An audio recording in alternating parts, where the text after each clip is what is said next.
Okay, and I think we are live. Hi, everyone. Hey Hi, everyone, Jason. Hi, Lemsey. Hi, Ian. Hi, everyone. Can you guys hear us? Can you see welcome. everything?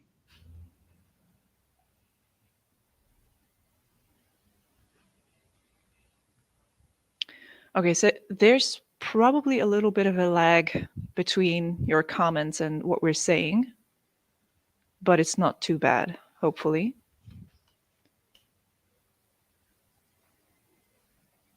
Anyway, yeah, Amanda. Amanda is here. Awesome. Hi, Amanda. Hey there.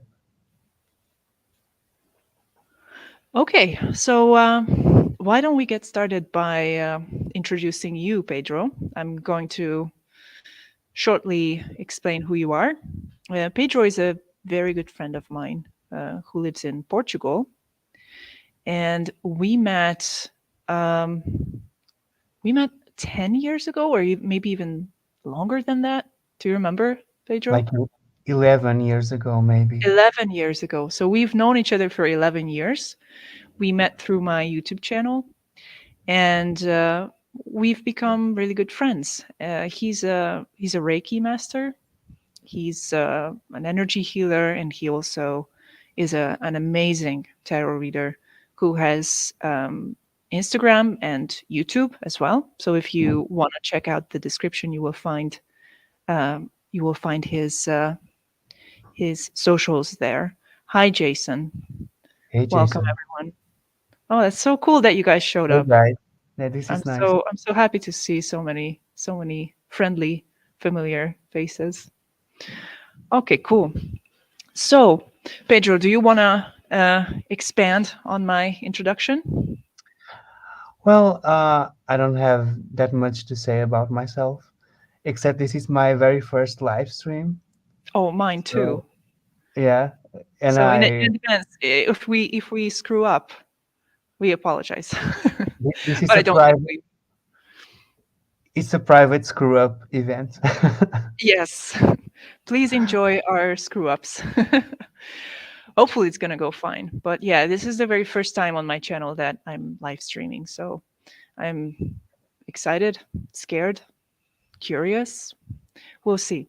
Okay, so as you guys know, this is interactive. So anytime you feel like you want to chime in, just write something in the chat and we're going to see it and respond to it. So feel free to shape this event into whatever you want it to be. Lemsey says, all screw ups are intentional. That's right. That's right. Definitely, Lindsay. That's right. It's fate, it's destiny. Okay.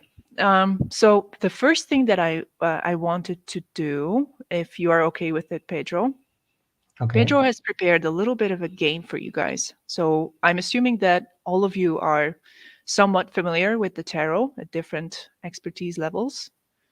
I know some of you are learning about it. You're interested in it, so this could be a good exercise for you guys.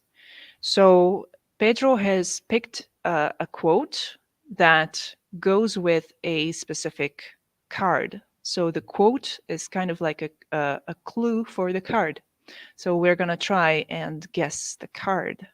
So this is a tarot guessing game, but a little bit different than what I did on my channel before. So let's see the first one. Okay, so let's go for the first card. And for start, it's a major arcana card, okay? And the Hmm. quote, it's the following. I don't want comfort. I want God. I want poetry. I want real danger. I want freedom. I want goodness. I want sin. Okay, who is this quote by? This is by Aldous Huxley. Aldous Huxley. Wow, what a great man, great author. And it's an awesome quote. Uh, so Do you yeah, guys want me to repeat it? should we say it again? I think we should. You should try saying it Okay, again. so it's a major arcana card, and the quote is I don't want comfort. I want God. I want poetry. I want real danger. I want freedom. I want goodness. I want sin. Jason's guess is devil. No, And that it's was not actually, devil. Pedro has tried this on me before. And that was my first guess as well, Jason. So it's a, it's a good guess. It's It's a good guess natural because I guessed wrong as well. because the sin part, but it's beyond sin. It includes sin. Includes the experience of sin, but also goodness, also God, So and think, everything. yeah, think kind of a mixed bag of Mm, things. So any other guesses are welcome. The magician, says Nora. Magician, no, Nora, it's not the mm, magician. not a bad guess, but not really. No. Okay, anything else?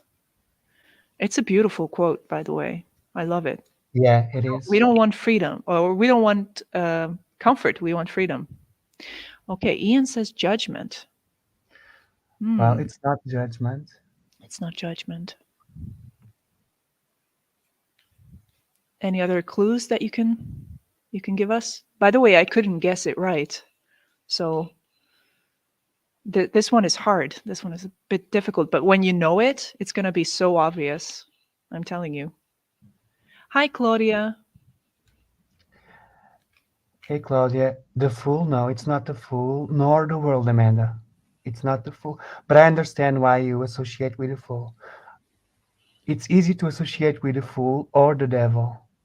Yeah, that would be the first two most Mm. convenient guesses. Chariot, no. No, World, it's not the chariot. hi, Doug. Just World think is about, yeah, the not world too is, far, actually. The world is yeah, the getting world is pretty not close, far. right? Yeah, it's a multitude of experiences, and they go to each extreme, like the good, the bad, The good, the bad, and the ugly, the everything. yeah, The the whole highs and spectrum of lows. the human experience Yeah, at random intervals. So it's like the randomness is also kind of a clue that I can give you here. involved. Yeah, It's like you spin the wheel and something yeah. happens, you know? Something is flowing. Oh, Something Claudia, is we moving. just started. We just started. We're guessing a card. The wheel, says Ian, and Yeah. that's right. It's the wheel of Ian, it's the it's wheel the of wheel of fortune. fortune. That's You got right. it right, Ian. It's the wheel of Congratulations. fortune. Wheel of fortune. Yeah, the wheel of fortune is that card in the tarot that kind of represents the twists and turns of fate, anything and everything that you can imagine that can happen. And it's that I think that sort of brave attitude that the quote is expressing, the whatever will come, I will be okay with it. It's That's kind of the embracing. epitome of Yeah. that, embracing that sort of, yeah, that sort of randomness. Very cool. Okay. Do you Mm. want to do the next one? Yeah, let's go for So the let next. me just explain. Let me just explain what we're doing to those who joined us now. Pedro has come up with this little game where he shares a quote with you guys that is connected with a card, and you can guess the card in the chat. Okay, so the next one. Okay, so let's go for the second card, and it's a minor arcana card. Okay, and the quote is the following: "The belly is an ungrateful wretch. It never remembers past favors. It always wants more tomorrow." Hmm. I will read it again. The belly is an ungrateful wretch. It never remembers past favors. It always wants more tomorrow. And it's Okay, by Alexander Solzhenitsyn. I hope I'm pronouncing the name right. Solzhenitsyn, maybe. I don't know. Yeah, yeah, it's Solzhenitsyn, maybe. Yeah. Yeah, I think actually the fact that it's a minor arcana card makes it more difficult because there's more to choose from, right? Yeah. Four of Pentacles, rings, coins. Rings, four of rings. Claudia says four of cups, and actually, Claudia got it right. Claudia got it right. Congratulations, Claudia. And Ian's guess was not bad either. Yeah, it's a four, That was not Ian, so bad. you were pretty close. You guys immediately clued into the number four. which is interesting. It's interesting to me. I had a hard time guessing this. I took a long time figuring this one out. Yeah, the Four of Cups. It's that kind of insatiable desire for for comfort, I guess. So it's in Yeah, a sense it's the opposite of our previous card. It's interesting. exactly. It's never enough. Okay, and the last one. So let's go for the last one. Actually, it's my favorite quote out of the three. And the last one is eventually something you love is going to be taken away. And then you will fall to the floor crying. And then, however much later, it is finally happening to you. You're falling to the floor crying, thinking, I am falling to the floor crying. But there's an element of the ridiculous to it. You knew it you would happen. And even worse, while you're on the floor crying, you look at the place where the wall meets the floor and you realize you didn't paint it very well. It's kind of a dark quote Yeah, with a comedic twist towards the end. Okay, so and that's also a minor arcana card, right? it's a minor arcana card, yeah. It's from Hmm. the suits. All right. So any guesses, guys? Don't worry. It's just shoot. Just try anything. Okay. Ian says Yeah, nine it's of Lord. swords. Ian, that's your second win. Ian, good one. Yeah, it's the nine of swords. It's the Nine of Swords. Yeah, my guess was the ten of swords. I think because it kind of embodies that feeling of being on the floor and being defeated. But the nine of swords gives that comedic element to it. It's Yeah, that and you're also exaggerated, aware. Hmm. bizarre, like you're so anxious or so confused, and the mental processes get tangled so much that it's like almost funny. And that's, by the way, the way out, right? If you ever find yourself like really trapped by some negative thinking, the best thing to do is to try and laugh it off. That was my criteria as well, Ian. Looking at the wall, because in the Nine of Swords, we are aware. In the midst of the chaos, we are aware of the things that hurt us and also aware of the nightmarish uh, aspect of the situation. And that's where it gets really melodramatic. Hmm. Good one. All right. Okay. So now let's do the detective game. That's what I like to call it. It's so basically what we're trying to do here is we're gonna play some games, and then it's gonna be freestyle, whatever you guys want. If you want, we can pull some cards for you. If you have any questions Mhm. about us, our work, or the tarot, or anything, basically anything, we can try to answer your questions. But first, we wanted to show you these games. So let me show you the scenario. So basically, or maybe you can explain it better, Pedro. The linear reading. Okay, so this game is based on an actual reading a friend of mine gave to someone whose mother lost her teeth prosthetic. So this was done by a reader, a tarot reader, a professional tarot reader, in order to find the missing prosthetic.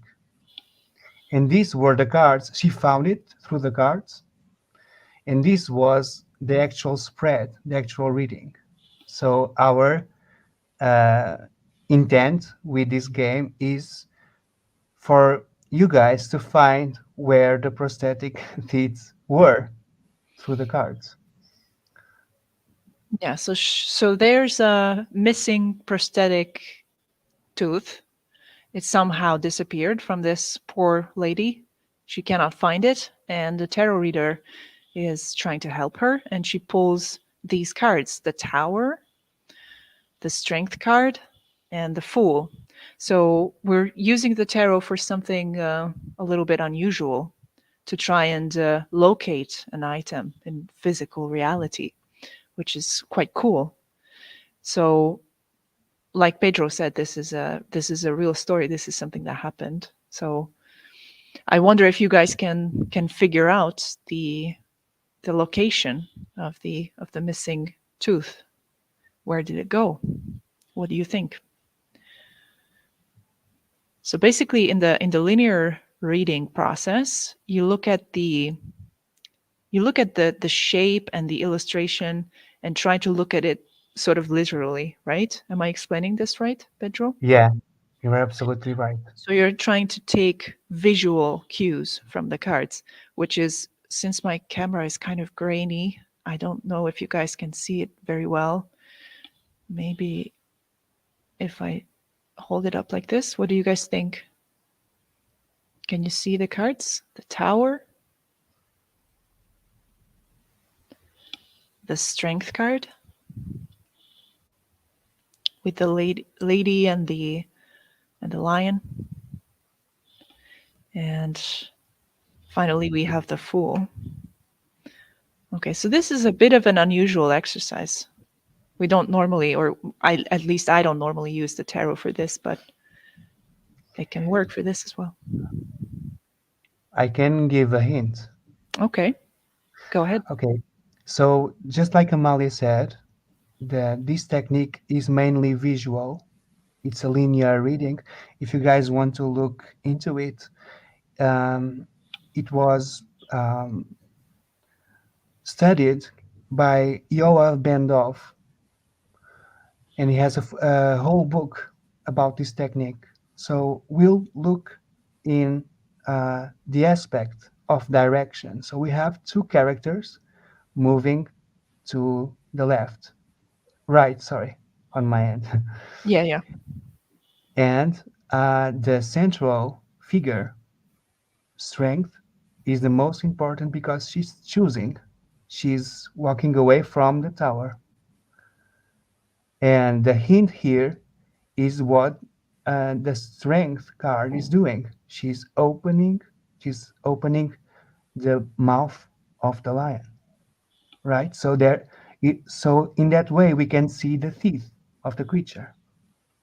So Can you there's guys an see it? indication. There's an indication of mouth and teeth. Okay, so there's a validation from the cards that okay, the teeth prosthetic is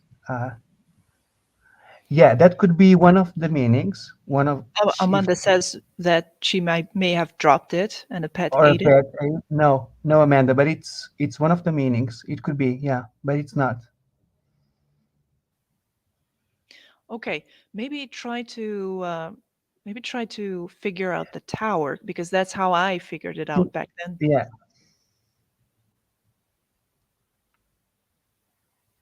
So what about the tower? Can we try to give them a clue about the Okay. tower? So the tower in certain decks, it's called the falling tower. So something is falling, right? Something is falling. The Something prosthetic, is falling. Hmm. yeah. If she didn't drop it, but something fell, what happened? There are two That's a figures. good question. That's a good question. Yeah, things It's falling falling down. down, That's right. Nora. That's right, Nora. Um, Maybe think along the side of what it reminds you of, what this shape reminds you of, the tower shape. Exactly. Mhm. What repeats visually between the tower and strength? There's a repetition. I myself am not sure what you mean. Yeah, the top of the tower rhymes with the mouth of the lion. Oh, okay. Okay. So the top is like a Nora says temple. Well, if the body is a temple, If the maybe. body is a temple, well, that's a good read, Nora. That's actually a Yeah. good nuance to it. So maybe What body part? Did it fall down her throat and she Yeah, swallowed it? That's Claudia, right, you Claudia. nailed it. You got Yeah, it. she You did it swallowed again. it. Good stuff. Good stuff. And then what happened is She kept going. She didn't realize it. the fool, excuse me. I'm sorry, I had to clear my throat. So the fool, as Pedro explained it to me, can be associated with the stomach because of the bag. Oh, I'm trying to show it to you. So here you have the fool with the bag, right?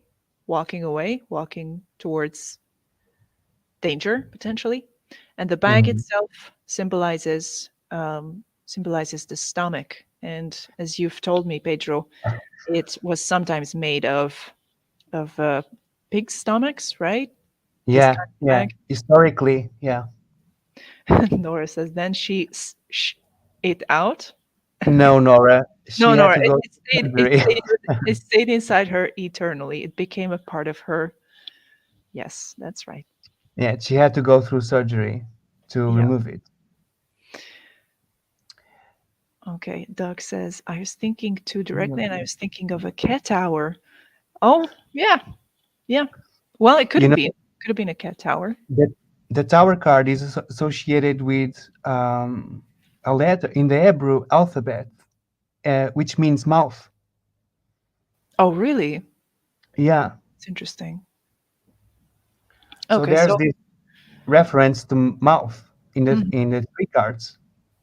yeah. So that's how they found the tooth. So Yeah. yeah, that was just a little game we wanted to play with you guys. Okay. So now how about we do the tarot guessing game where you guys need to ask questions? Pretty much the same format as the one where as the one that you've already seen on my channel. Amanda says, I just thought Yeah. looked like when you try to pry your dog's mouth open. That's right. That's exactly what it looks like. That was my read, also my interpretation, the first time I saw this spread in a class. That's exactly what it is when you're trying to give them medicine, right? Yeah, yeah. Or something like that.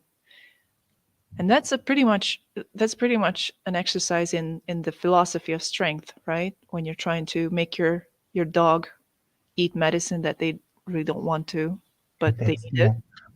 So it's like you have to control them, but do it gently.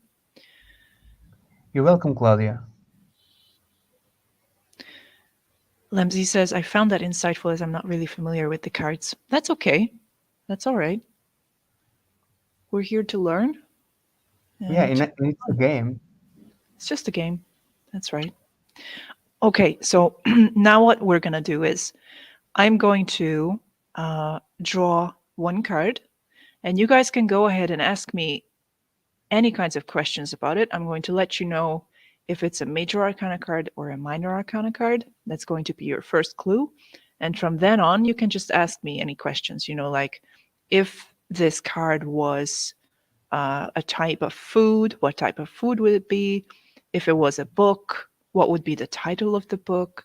If it was some kind of musical genre, what would it be? So, but you feel free to think outside of the box and ask anything. And I'm going to try to draw some analogies. And with that, we are going to get started. Okay. So hopefully those analogies are going to help you figure it out. So what I'm holding in my hand is a minor arcana card, and that's about it. And Pedro, you can ask questions as well to Okay.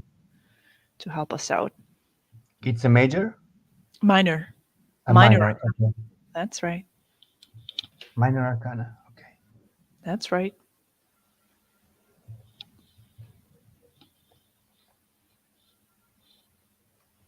Okay, so if that card had a number, which number would it be? I'm just Oh, that's kidding. making it that's making it too easy.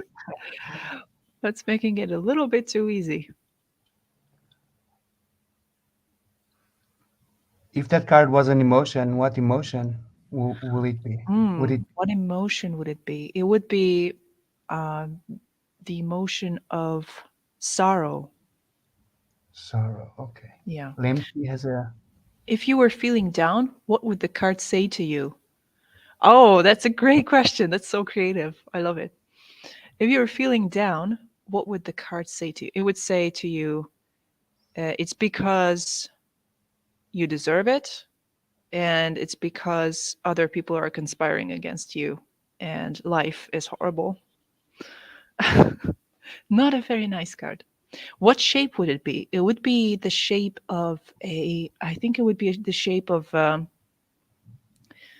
like a spear. That's how I imagine it. Kind of, spear. or a needle or something like that. What kind of song would it sing? It would sing, it would sing, Heavy metal? no, no, I think this card is too much of a wuss to be singing heavy metal. I think it would just be like moaning. Okay. Is that a genre? Moaning? I don't think so, but it could be La Llorona, the music from. Ian says Seven of Swords. Not really, but the suit is right. Yeah, Ian. I thought the same, actually, at the beginning. Hmm. Okay. Well, the swords part of the guess is correct. It really Okay. is. And there she goes, Claudia. Three of Swords. That's right. Yay! Okay. So what would you guys think? And I Nora thought of says the Five of Swords. five. Five of Swords is Yeah, actually also a pretty good guess. Hunkapotamus is here as well. Hi, hippopotamus. Hunkapotamus. I'm sorry, I'm not, I I'm was not sure thinking about the five how to when you pronounce. mentioned that people were against you and you deserved it. I thought Hmm. of the five swords. Yeah, yeah, yeah. Maybe that was. So, what do you think? What do you think the Three of Swords would say to you when you were feeling down? Maybe that wasn't a very accurate thing that I said. What would the No, Three no, of it Swords was. say? It was No, the because other in the people conspiring is that was confusing. That was a confusing clue. but it's applicable to the three of swords because in the three of swords there's lack of communication. The truth, Hmm. telling the truth is the trouble. You know what I mean? Hmm. The third element just unbalances the whole thing, Hmm. and that's what creates the shock and the sorrow. I think for me, the Three of Swords, it's always very intrusive. It's like Exactly. the Two of The Swords bubble is bursts. the state of Yeah, balance, and then the third sword appears and messes it all up. It's like an exactly. invasion of swords. That's why maybe I was thinking, okay, I Mm. think I've heard that Three of Swords a lot in my past. No more though. That's Mm. good. That's good. Okay, so now, Pedro, do you want to try? Okay. We're gonna try to guess your card.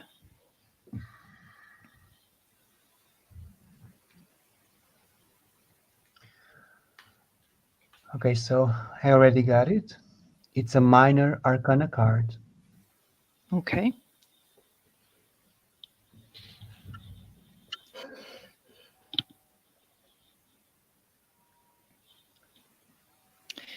It's a minor arcana card. Okay. Which celebrity would it be? Let me think. Well, someone who lost everything. They had success, now they don't. Hmm. So one of those uh, big actresses from Hollywood who are now broke Hmm. or recovery. Yeah, Hmm. Lindsay Lohan, maybe? yeah, yeah. She's doing That's a all right perfect these days, example. isn't she? Yeah, that's a Okay. perfect example. Okay. In the meantime, we received some comments, so let me go through them. I think the Three of Swords tells me that sorrow is a natural part of feeling. Exactly. Yeah, maybe that's what it would say. But Three of Swords doesn't know that about itself, I think. So it couldn't tell you that. You can interpret the presence of the Three of Swords as that, and that's a very mature thing to think. But the Three of Swords, his message is trying to convey to you that you are screwed. Okay, Doug is saying, I think the song you are looking for would be a dirge. Is that how it's pronounced? I think so. Dirt. I never heard of it.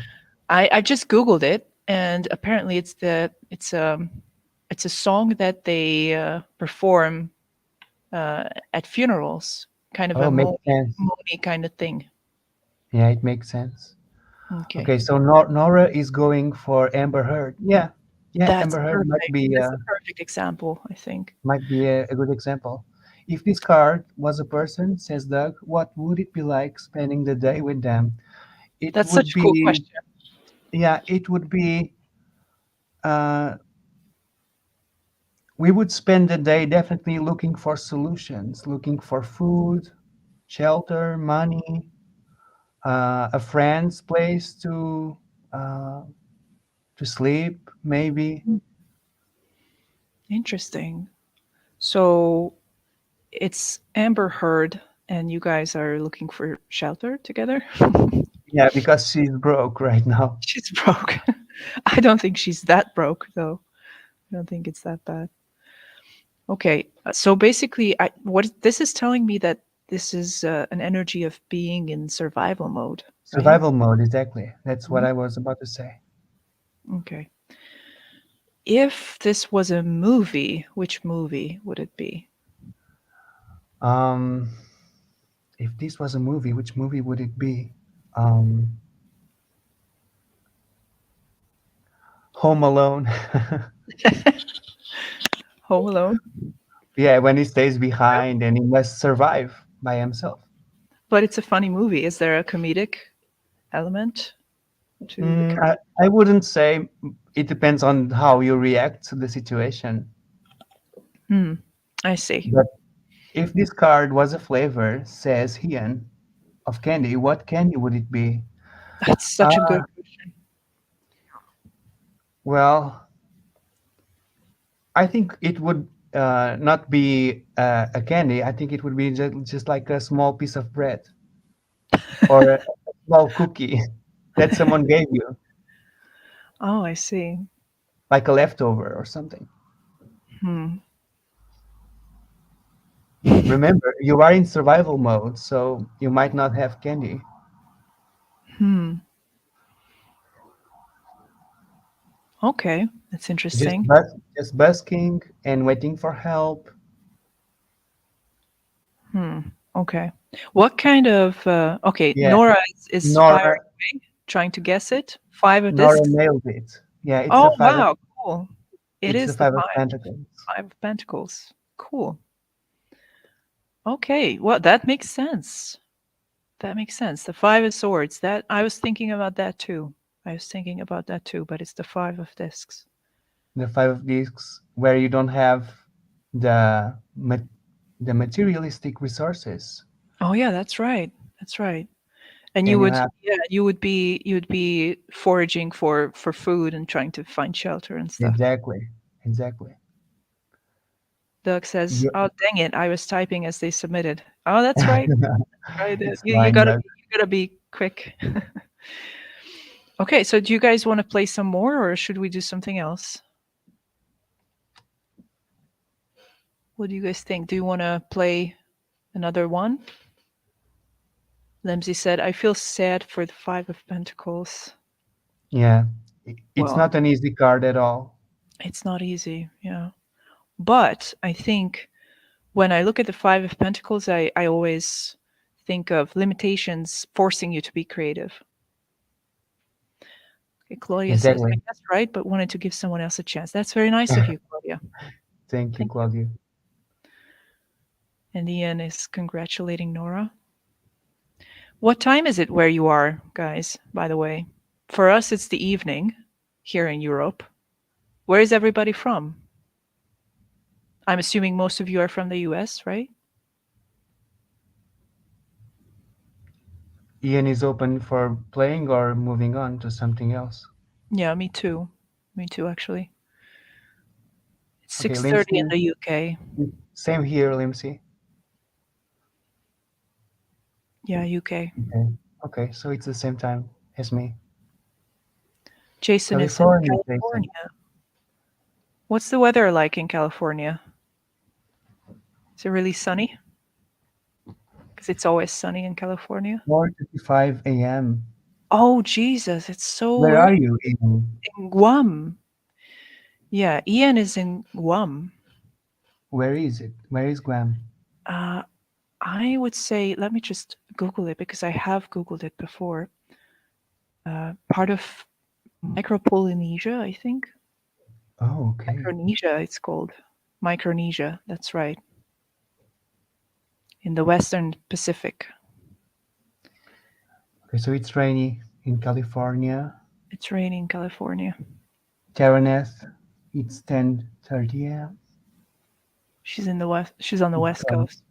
Yeah, US. So nice. Okay, so what do you guys say? And Amanda is from Arizona. Doug is from the U.S. as well. Micronesia, right? Yeah, I'm sorry. Micronesia. My knowledge of geography is very limited, so I feel a bit embarrassed about that. But it sounds like a very cool place, Guam. Okay, so what do you guys say that maybe we play one more and then we can maybe uh, get into some personal stuff? What do you guys think?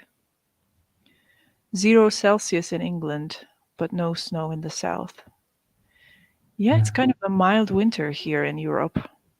And I Yeah, it's heard that been pretty cold. In the US people are really, or at least a couple weeks ago, that's what I heard, that people were um, really kind of suffering from the extreme cold, like Arctic winter and stuff.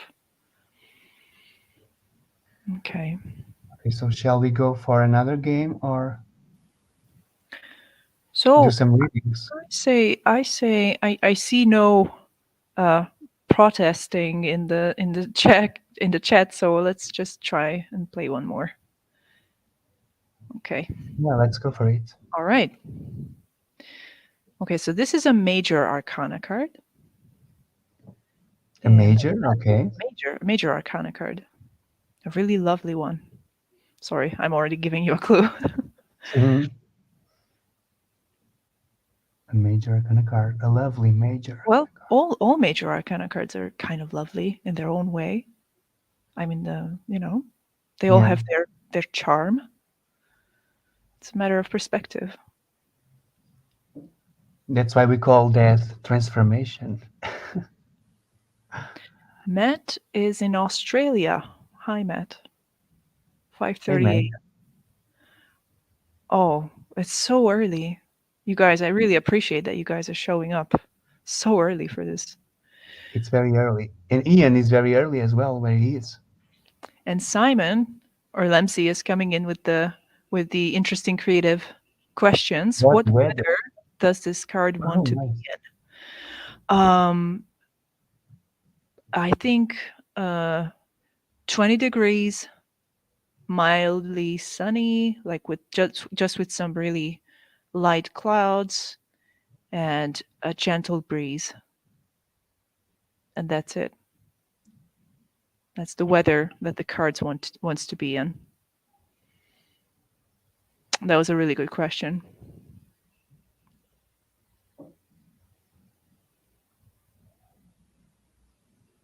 Any more questions? Pedro, do you have a question? What time of day is this card? It says What Ian. time of day is this card? Um 12 p.m. Okay, so midnight. Jason has guessed star. It's not the star. If that card could speak, what would she or he tell you right Hmm. now about this moment? I think they would say, "Que sera sera." Just take Okay, it easy. Chill. chill. Okay, Jason is going Jason said for the it again, sun. son. Not really. I Is think it the High Priestess? no, it's not. That sounds very like moderation or in the middle of the fence. Temperance. That's right. That's right, Lemsey. Whoa, You got it right. You got it right. Very good. nice. What sport or activity would temperance be? That's so interesting. That's such an interesting question. I think it Curling. would be, Curling, maybe. You know that strange sport where they just are like scratching the ice. You know that one? Curling. yeah.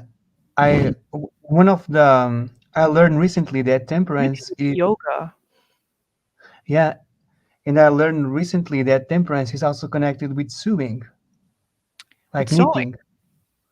Yeah, like knitting, That because makes sense. you could see that stream of water as the line and Hmm. the needle. You know what I mean? Yeah, that makes perfect sense. That's a good one. All right, you guys. So now, unless you want more of this game, I think it's a fun game. At least I'm enjoying it. I don't know about you guys, but if you want to maybe get into some more personal questions, and we have a jumping card. Look at that. What is that? It's the Wheel of It's a real. Chance. Mm. The Wheel of Chance just popped out. So I guess it's time for the Wheel of Chance to manifest some advice or guidance. Jason says, I'm guessing at the wind, not familiar with the cards. Have three decks, but haven't learned yet, but believe they have great energy and can be inspired through people like Amalia, Pedro, etc. Yeah, I think just the pure aesthetics of the tarot are so appealing to so many people, and understandably so. It's such a beautiful system. So even if you are not familiar with the meanings of the cards, you can be fascinated with it. And I think if you rely on your intuition, because Hmm. I once, this is a long time ago, like a good 15 years ago, I received a reading from a guy who was not at all familiar with the meanings of the cards, but he kind of had this very intuitive, mystic energy. And he gave me a very, very accurate reading just by looking at the cards and going with his intuition. So I'm of the belief that intuition it's the most important thing. So even if you're not familiar with the cards, you can use it. Hmm. Obviously, not in the same way, not to the same degree as someone who's knowledgeable of it, but you can still get something out of it. So, guys, if you have any questions, if you want uh, a question answered, or if you have any questions to us, you can ask us anything. We can do whatever you guys want. Well, to Jason, just like Amalia said, tarot is a visual system. So just look at the cards and let yourself be inspired by them, and the information or the story unfolds naturally. And if you decide to study tarot, Jason, just do that from a place of curiosity and from a place that allows you to add more layers of meaning to your intuitive interpretation, not the other way around. Because sometimes when we look for information or how to become more better readers, it might affect our intuition. So the simplest way is just to look at the cards and you let the cards Speak to you. develop, speak to you. Yeah. Yeah, And then they you can just, speak to you. and sometimes the books that teach you most of the cards, they are not about tarot. They are about life or poetry or, Yeah. you know, Okay, so quality. we have received some questions already. Claudia is asking, how did you both get into the tarot? And Matt is asking something similar to tell tell us a little summary of your life from childhood to now, where you're from, and how you came across the tarot. Okay. All right. So I'm going to start by answering that just very briefly. I came across the tarot in 2010, I think. So that was a good 13 years ago, right? I think, yeah, it was around 2010. I was going to college, and in my during my university years, I've always lived in a dormitory. That was the most affordable option, and you would always get randomly placed with people that you didn't know. And that year, I ended up with a roommate who was really into the tarot. She was a really cool girl, and she was very knowledgeable of it, and astrology and medieval culture in general, and like esoteric stuff. And she opened up that whole new world of the tarot for me. Like I haven't even heard about it before. Maybe I have, but I didn't really pay attention. And she gave me my very first tarot reading, and it was such a an impressive moment that I decided that I wanted to do this. And she bought my first tarot deck for me as well.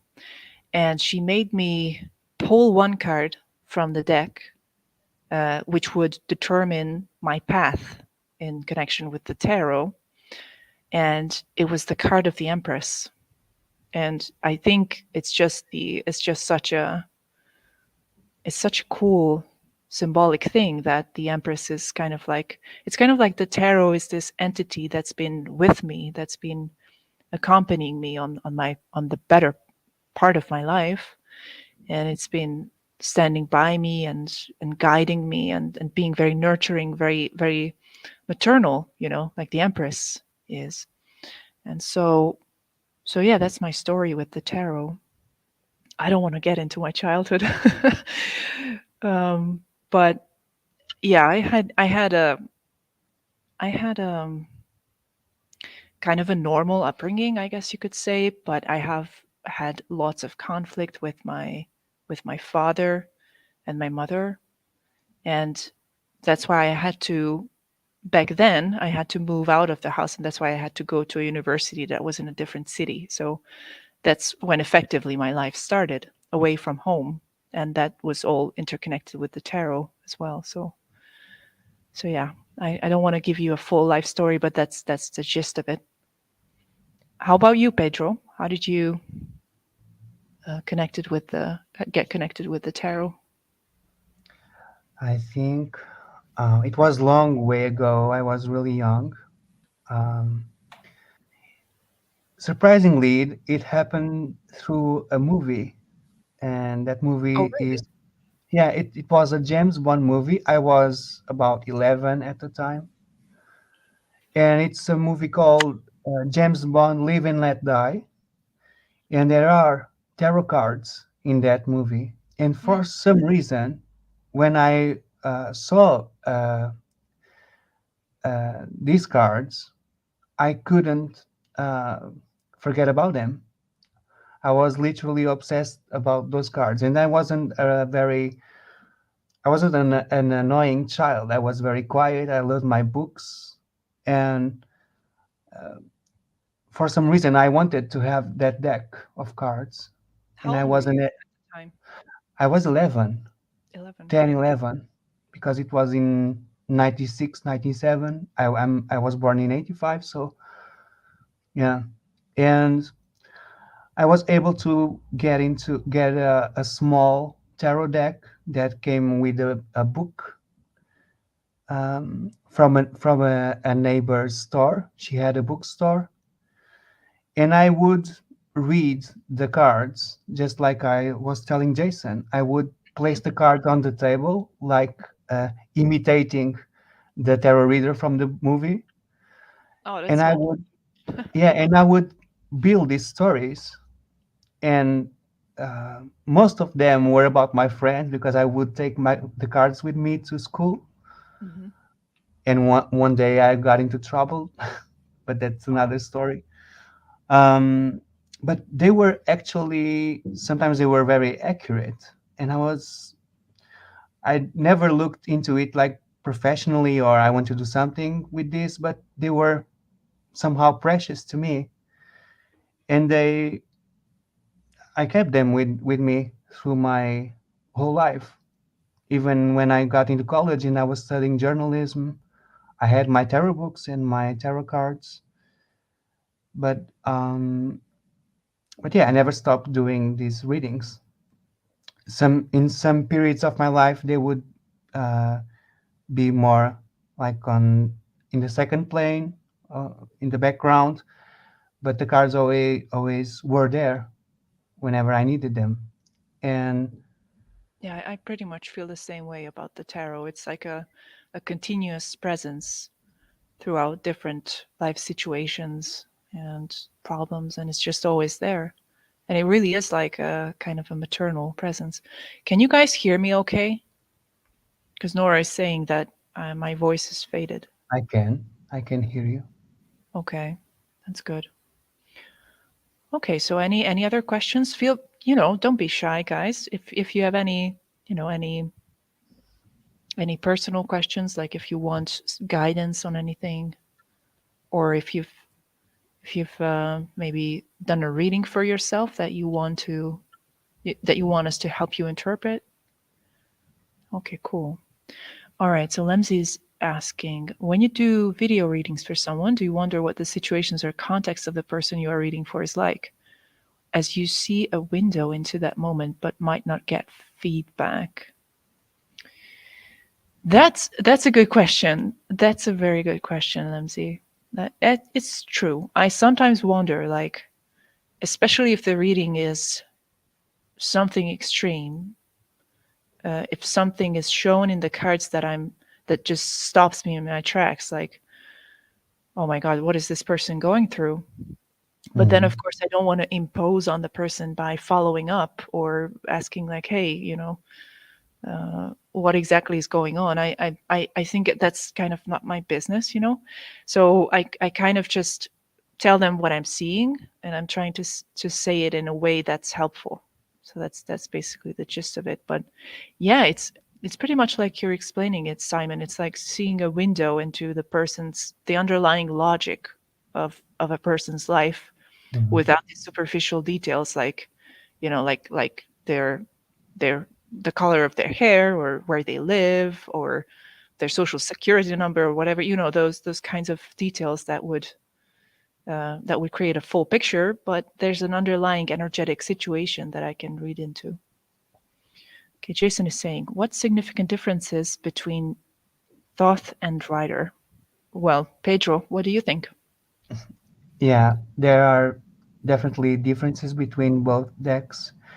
Well, what they have in common, they are both derived from the Hermetic Order of the Golden Dawn. So basically, Arthur Edward Waite and Aleister Crowley were studying the same themes in uh, the Golden Dawn, but um, the Rider deck has a different numeric sequence in the major arcana, which means strength is in the eighth place, while justice is in the 11th. And in the thought deck, he follows the Marseille or the old sequence. Justice is in the eighth place and strength is in the 11th. Also, the rider deck is not as much saturated of symbolism as the Thoth. The Thoth is way Hmm. more dense in terms of That's true. Yeah. Kabbalah, alchemy. So those are two different visual ways of explaining the same concepts. But Aleister Crowley and Frida Harris, who painted the deck, because sometimes the artist who actually made the cards is left out of the name of the deck. Hmm. Um, How unfair, by the way. Yeah, it's really unfair. And Pamela Coleman Smith, who painted the Rider-Waite deck, which is called nowadays White Smith deck in honor of Pamela, um, he didn't pay her that much. It was like a cheap work, Hmm. and That's she was left out of the reference of the deck for many many years. Only recently we are becoming more aware of who she was. But bad. going back to your question, Jason, uh, those decks, they explain the same ideas but on different levels. So the thought deck uses more Kabbalah and alchemy instead of the rider. The rider is more, it includes Kabbalah as well and numerology, but it's more humanistic in the sense that in the minor arcana you have human figures, human characters. Mhm. Hmm, true. And the thought deck, you don't have human characters. You have this concept, these more abstract ideas where orange is connected with fire, the fire element, or you have these five wands with Egyptians' heads would symbolize the hierarchy inside the Hermetic Order of the Golden Dawn. So it's more abstract, the thought deck. I think you guys can tell that Pedro is extremely knowledgeable of the different tarot decks and the different systems, and he's my go-to guy if I wanna, if I wanna find something, find some information about the history of the tarot and the structural knowledge on the tarot. So it's pretty amazing. So Thank you. So, guys, why don't I just draw everybody here a card? So just one card for all of us. How about that? How about that? Just see what the cards would like us to know at this moment. And actually, since this is an interactive reading, you guys can tell me when to stop. So whoever first tells me to stop, I'm gonna stop there, and we'll see what the message is.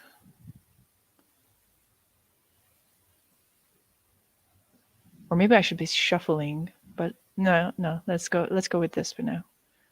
Tell me when to stop. Tell me which card to pull. Can you stop at the very end card? Of course I can. Let's go with that. And it's the High Priestess. And we are talking about study. Oh yeah. And the when we were um, discussing the importance of intuition that's underlying the study of tarot, Mhm. I think yeah, the High Priestess is that presence of things that you know without consciously knowing that you know them. That's always been a fascinating topic for me. How do you know things that you're not even aware that you know them? Do you know what I mean? Have you guys ever had an experience like that where you just, God knows how, or Mhm. or in what way, but you just figured something out, Well, and Amalia, it came from like that part of you that knows more than mhm. your ego, or however you want to put it. What about you, Pedro? Well, Amalia, let me just say that before you pulled that card, Lamsey was already in that frequency, and the conversation was flowing Yeah. to the theme of the High Priestess. One of the things is that in that movie that I mentioned in my childhood, the James Bond one, Mhm. I saw the card that I saw in the scene of the movie is the High Priestess. Oh, for real? Oh, Yeah, how cool. and Lamsey said, I figure the world is telling me lots of things all the time. I found tarot and Amalia have been a great way of turning out a lot of the noise so I can see the messages. Mhm. So that would be a description of the high priestess, the whole process. Oh yeah, that's right. And they're also saying, I think she's been following me around. This is not the first or even fourth time we've crossed paths this month. Yeah, the high priestess. She can be a bit of a stalker Yeah, sometimes. But she's not too violent, she's not too aggressive. She's just like, knock knock, who's yeah. there? Are you in It's there? Are you it's a kind listening? of stop and pay attention, slow down, Mhm. and you must change your perception with the high priestess for uh, what can I learn from these patterns? What lessons can I pull from my circumstances? Instead of just analyzing the scene rationally. Hmm. So right now the high priestess is asking us how is uh, life makes you feel. What does life makes you feel, and what message uh, what message does it hold for you?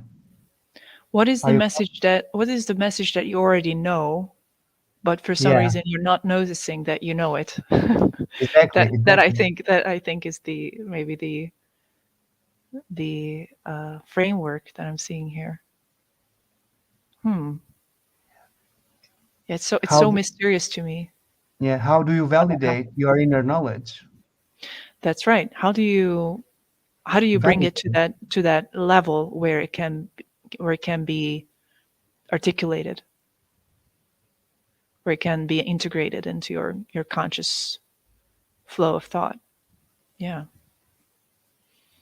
Okay. So yeah, intuition. So by the way, let me just ask you guys who are watching us, how many of you would you say that you are intuitive? How many of you are listening to your intuition on a regular basis when you're making decisions? So what is it for you? Is it more intuition or more rational analysis? Which one do you think you go with more? Obviously, maybe an ideal thing is if you can somehow A balance balance. the two, Exactly. but I think each of us have a preference.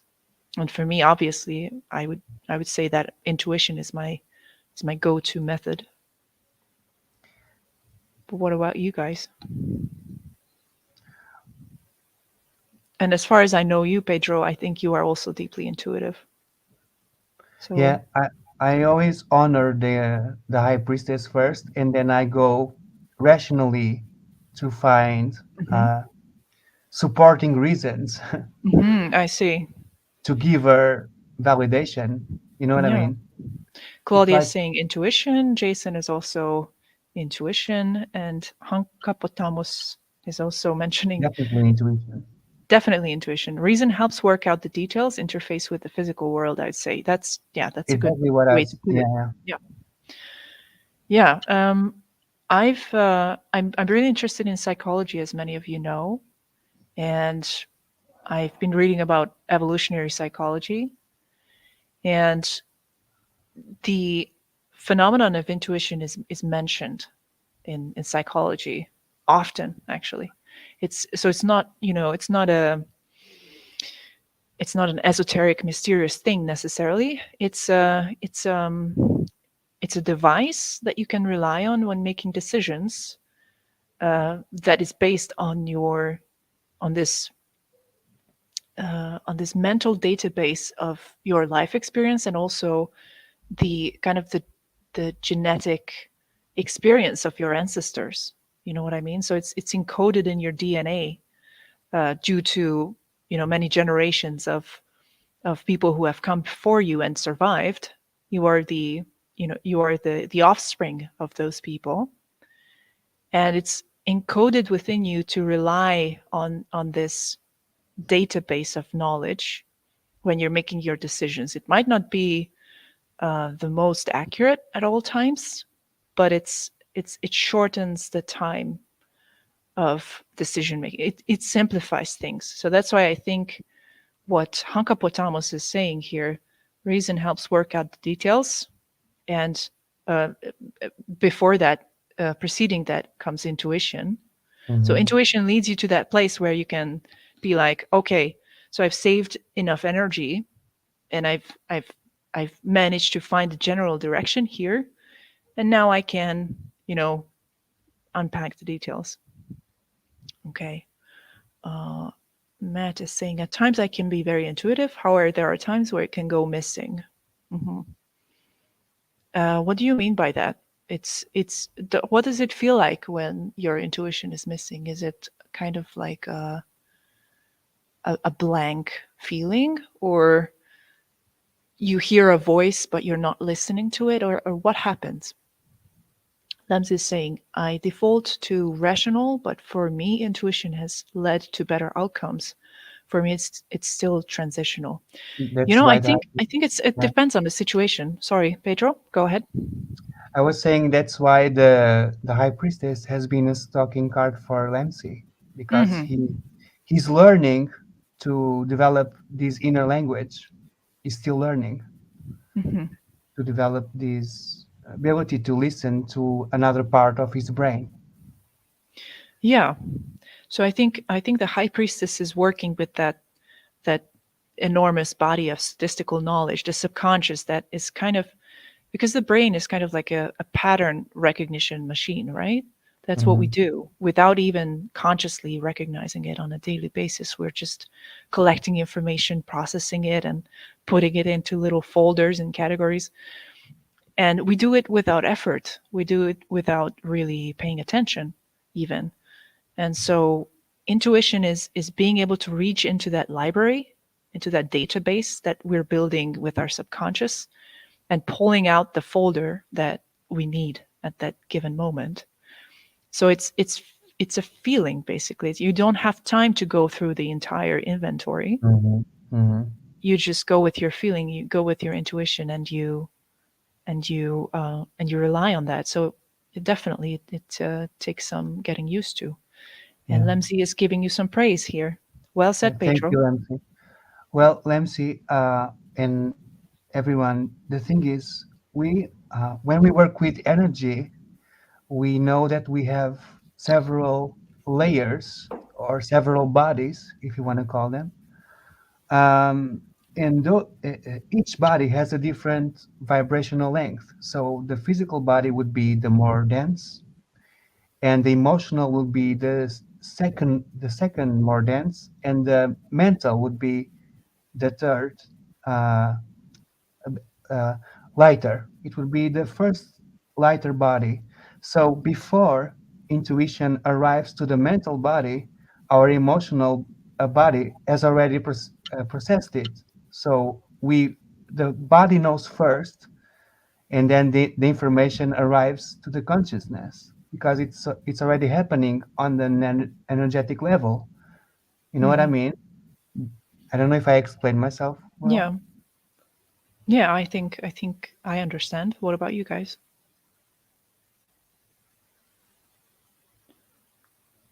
Matt is saying it can be discouraging sometimes if I listen to my intuition and it turns out to be the wrong decision. Hmm. Yeah, that can happen. Basically, I think maybe you're misidentifying the situation you're in, and Or your you are intuition too. is following that path. Mhm. That could be one explanation for why that happens. Or sometimes you can get uh, too much emotionally involved, man, Yeah, in the that's also a situation, possibility. Yeah, and that can cloud clouds your our judgment. Yeah. perception. Yeah, Nora is saying, I have a kind of voice that I cannot hear. Just realized after the thing happened, it wanted to warn me. Okay, yeah. so you cannot hear it in the moment, but afterwards, in retrospect, you realize that it was speaking to you, and r- in retrospect, you can tell that it could have been a better choice to listen to it. Yeah, well, yeah. The trick is to try and stay in the moment. So it's kind of like a mindfulness exercise in that sense, Mhm. right? Well, it sounds simpler than it is, right? Because it requires you to be a witness Hmm. of the situation without being involved, but it's important for yourself. Otherwise, you wouldn't require intuition. Hmm. So it's like you want to listen uh, to a very low voice in the midst of all the noise and the Hmm. chaos, Hmm. internally and externally, because the world is always giving you these inputs, and Yeah. you're being overstimulated all the time. So sometimes we don't have the circumstances to slow down and meditate. Or so first of all, we just need to learn to listen to our bodies. And Claudia was saying something that sometimes the ego takes over, and it's Mm, hard to know what is right mm, if we are listening to our intuition or our ego. true. And one of the things that I learn is that intuition is not always uh, pleasant. Hmm. Sometimes intuition can warn you that you are going to suffer or that you need to prepare Hmm. yourself for a major change, or but it never gives you uh, tension in your body. It never Hmm. gives you fear. It's Hmm. always constructive. Hmm. So, what constitutes the unpleasantness then? It's the ego. It's like, Hmm. I think, when what comes after intuition is always the ego, the second thought. You know what I Hmm. mean? Hmm. The first uh, the first thing that comes to mind is always the intuition, but Hmm. then the ego. And if especially if we are really mentally strong, it will Hmm. start to analyze, oh, it will because of this and that and that and that, and that's where the anxiety starts to come Oh, yeah. up. Analysis paralysis. That's right. Yeah. Okay. So I think these kind of tools like the tarot or meditation, they are means to stay in that channel, in that Mhm. constructive channel Oh, of yeah. what our soul wants us to know. Just like Claudia said, the soul knows. Hmm. That's why intuition is always familiar and Hmm. peaceful. And Nora said something very interesting as well. Oh, I think we might have lost Pedro. He's gonna be back. His internet connection is a bit funky Sorry, today. You're back I'm back. already. That's okay. And I was saying, Nora said something very interesting as well, because the voice of intuition is the voice of our soul. So it's a familiar voice, but it's not our voice.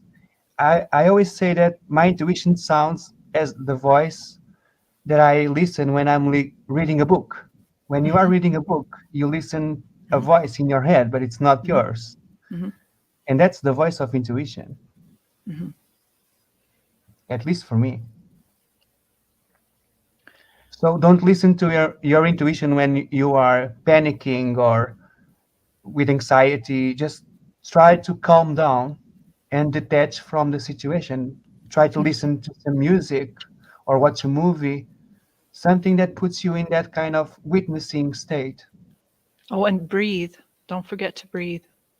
Yeah, I'm just recently discovering this. It matters so much that you start breathing slowly. It just completely calms you down. Okay, Nora is saying something like take your umbrella, and then your ego says, "Oh, forget it, won't rain today." yeah, Yeah, that's right. Yeah, that's right. I'm tough. I can deal with a little bit of rain. Fast forward a few hours, then you're soaking wet, standing in the middle of the street, wishing you had your umbrella with you. All right, so whoever wants to stop me again, just type stop in the chat. And by the way, Pedro, if you also want to pull a card at any point, Oh, feel free. okay, sorry. I was kind of mesmerized by your shuffling. Ah, that's good. That's good. Okay. Tell me when to stop. Or maybe both of us. Both of us will stop when you say stop. And we will try to figure out a dual message. Maybe the two cards together Hmm. will express something, a joint kind of message. Go ahead, type stop when you want us to stop. I'm starting to feel stupid. Is that's because of the delay. Oh, probably. Sometimes the Okay, stop. Amanda says stop. And Okay. we stop.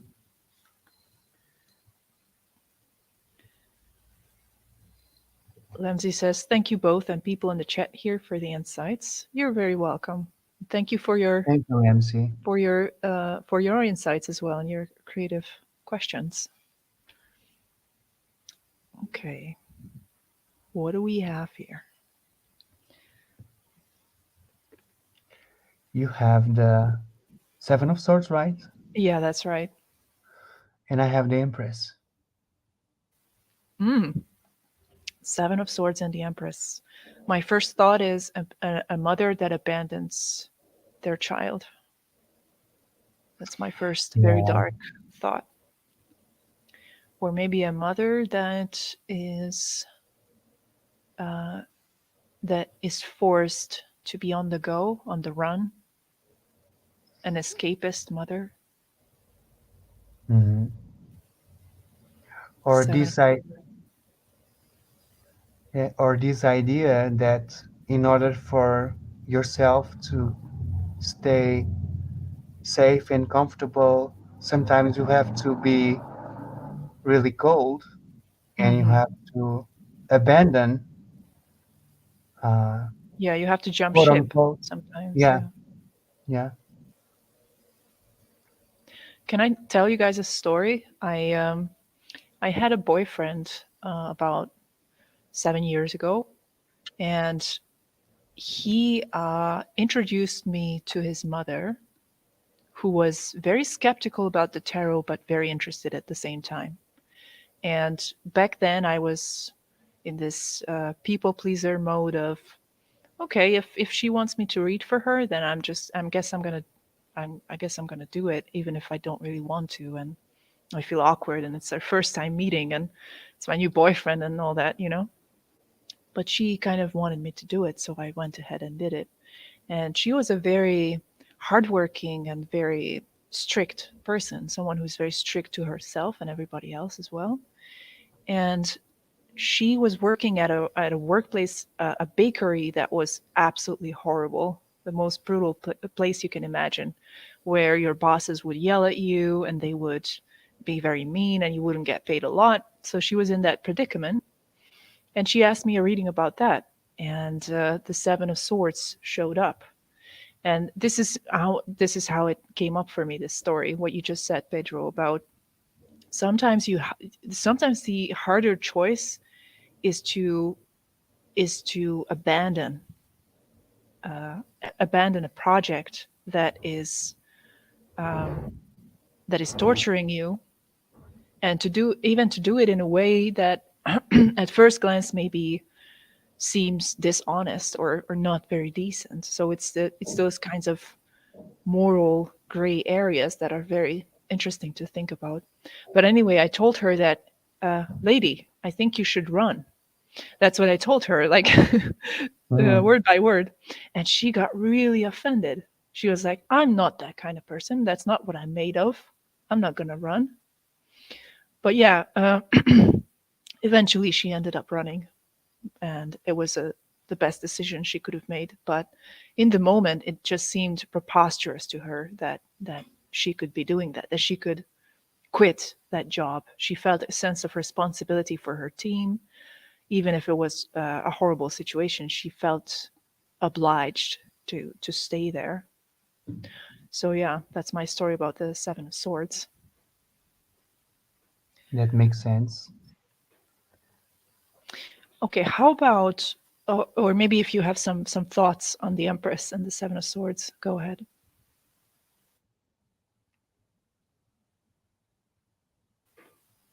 Do you have something to say, Pedro?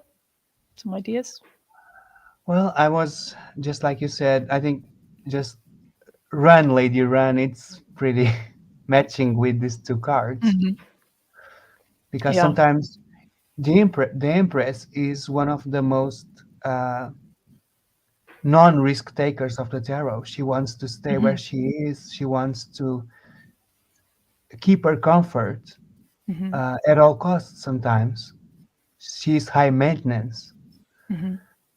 and we tend to develop the idea of comfort based on this notion that we have what we have and things will remain that way forever. Yeah. A sense of continuity and Yeah, not constancy. Yeah. and control.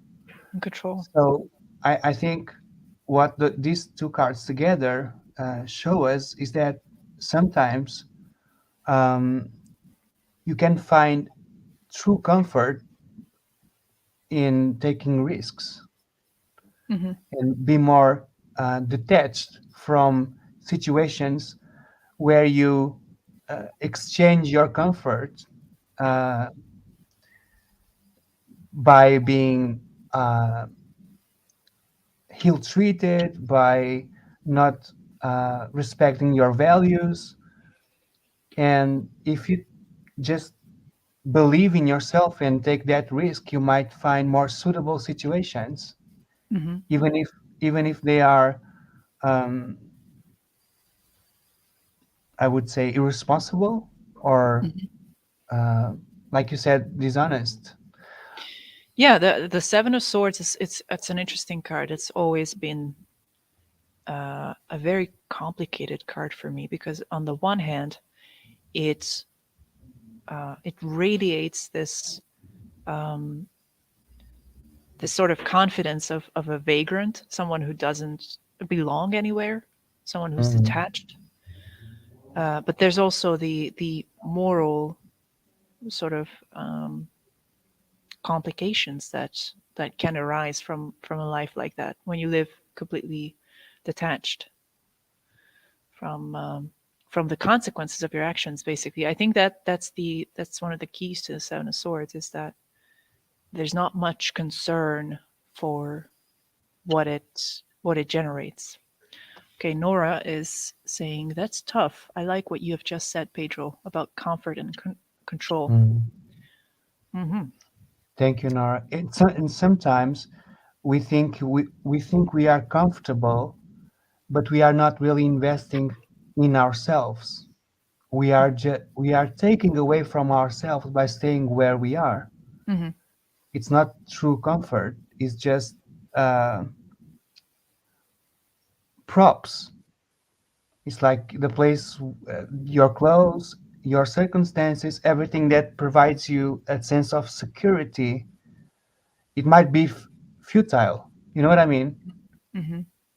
Because your essence is no longer there. And the Seven of Swords is the card that tells us that there are certain times in life that we must look for our interests because no one else will. Oh Nobody yeah, is, that's right. actually. Hmm. That's right. And the Empress, she's very, how do I say in English? She's very conciliatory. She What always does that mean? she always Conciliate? looks for, yeah, a conciliation. She always looks to keep the balance and the status quo of her reality, so it remains untouchable. Hmm. So And she encapsulates. yeah, and sometimes she seduces, she hiddens the truth, and Mm. she avoids the conflict, and she tries to Oh, keep okay. appearances. You know what I Yeah, so mean? that's a protective strategy, I guess. It's a protective strategy, but with the Seven of Swords, she's exchanging comfort for truth. It's like the bubble is burst. The bubble is burst. Yeah. Amanda says, I'm reminded of the quote, comfort is the dream killer, that if you get stuck in a comfortable rut, you won't move forward. Hmm. That's true. That's true. And it's so hard sometimes to break away from those comfortable routines that are Yeah. suffocating us. Especially if you are like just the Buddha who was born in a rich palace, but Hmm. it was still a prison, Hmm. and Yeah. it reminds me of that energy. Like the Hmm. Seven of Swords is the escape, Hmm. is create an emergency exit, an Oh yeah, emergency plan. I like that. I like that. So Yeah, I would, freedom is definitely a part of the Seven of Swords' narrative. Freedom at all costs. yeah, so I would blend these two cards by saying that freedom is more important than comfort, and Hmm. comfort is the ultimate freedom. That's my take on these two cards. Okay. So why don't you guys ask us a question and we're going to try to answer it with the tarot? Why don't we try that? It can be a personal question or you can ask a general question, Or anything that comes general, to your yeah. mind. Anything that comes to your mind. And by the way, I also have these gypsy cards here. So how about Lemsey says, energy wants to be moving. Good things rarely happen when nothing is changing. That's very true. Yeah, It's very that's true, true. Lemsey. Actually, things are always changing, but if you stay stuck, you don't grow with them. You don't evolve. That's why Okay. moving is so important. It's I the wheel of pulled, fortune. sorry, go ahead. It's the wheel of fortune. It's the concept of the wheel of fortune. If you don't grab the wheel and you don't move along with it, you will get crushed by the wheel, or That's you true. Yeah. get thrown away and Yeah, you got to keep moving, you feel grow or disconnected. die. Mhm. I actually just pulled a card from the Gypsy deck randomly, and it says money. So, is there anybody that has a question about money or, Oh, it's connected with the Empress. oh, well, in the sense that money is it can be a stabilizing force, but it's also something that can hold you back. Mhm. True. So, any questions in connection to money or resources and all that kind of stuff? Perhaps, or it could be unrelated too. I just thought it would be interesting to kind of jumpstart your imagination with that.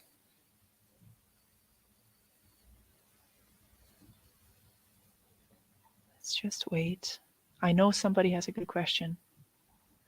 There's so many smart people here. I know they Yeah, have it's some been smart really questions. insightful. Yeah, this is a great conversation. I'm really enjoying this. Yeah. You guys are great. Matt has a question. How strong of a connection is there between money and happiness? Wow. Wow. Okay. Let's go ahead and see and explore. That's a good, challenging Okay. question. I have a jumping card. I have the Ten of Pentacles, very suitable for the money situation. Jason is saying, what is the best tree to plant to have many grow from it? Um, I don't want to give you ideas. Okay, I already have two cards. I have the Chariot and the Ten of Pentacles. Oh, wow. Okay.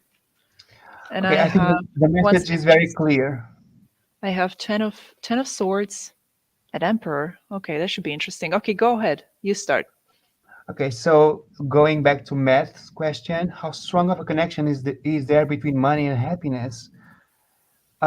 We could see the Ten of Pentacles.